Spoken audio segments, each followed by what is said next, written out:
ఎందరో మహానుభావులు అందరికీ వందనాలు. స్వీయ రచన తెలుగుధీర శతకమునందలి మరో పద్యాన్ని మీ ముందు ఆవిష్కరిస్తున్నాను.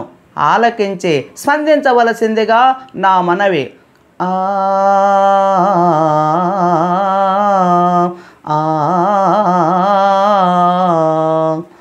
తోటి మనిషి కొరకు మాట సాయమునైనా చేయకుండెనేని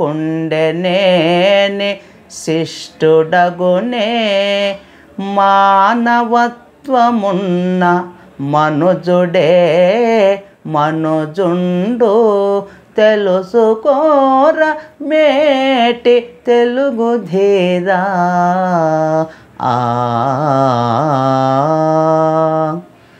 మేటైన తెలుగు ధీరుడా, గొప్ప తెలుగువాడవైన ఓ మానవుడా,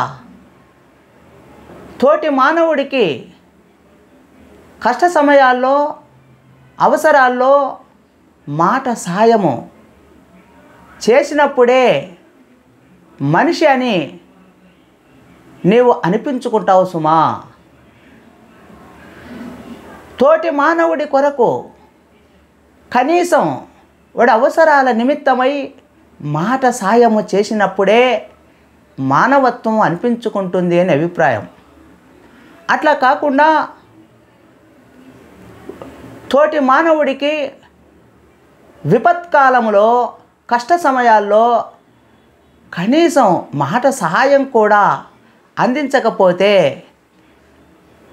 మానవత్వం అనిపించుకోదు అని పెద్దల ఆర్యోక్తి. ఎందుకంటే శిష్టులు గొప్పవాళ్ళు ఎప్పుడవుతారు అనేది ఒక పెద్ద ప్రశ్న.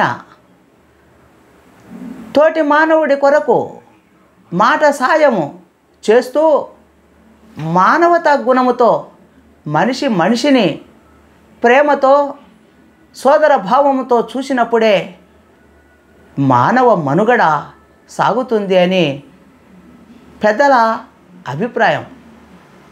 అట్లా కాకుండా ఆ మానవీయ గుణాన్ని మానవీయ కోణాన్ని మర్చిపోయి తోటి మనిషి కొరకు మాట సాయమునైనా చేయకుండేనేని శిష్టుడగునే.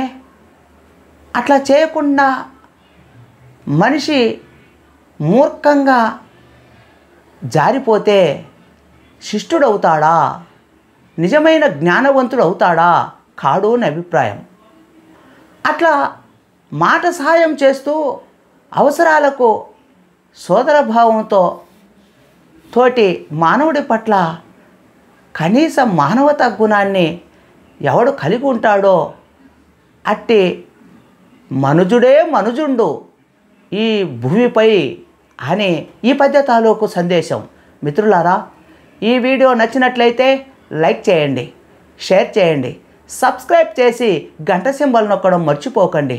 మీ అమూల్యమైన కామెంట్ చేయగలరని విశ్వసిస్తూ ఇట్లు మీ సాహితీ మిత్రుడు రసానంద కవి కవిరాజా డాక్టర్ చిన్నావుల వెంకటరాజారెడ్డి, వ్యవస్థాపక అధ్యక్షులు తెలుగు కళ్ళం సాహితీ సమితి, కర్నూలు.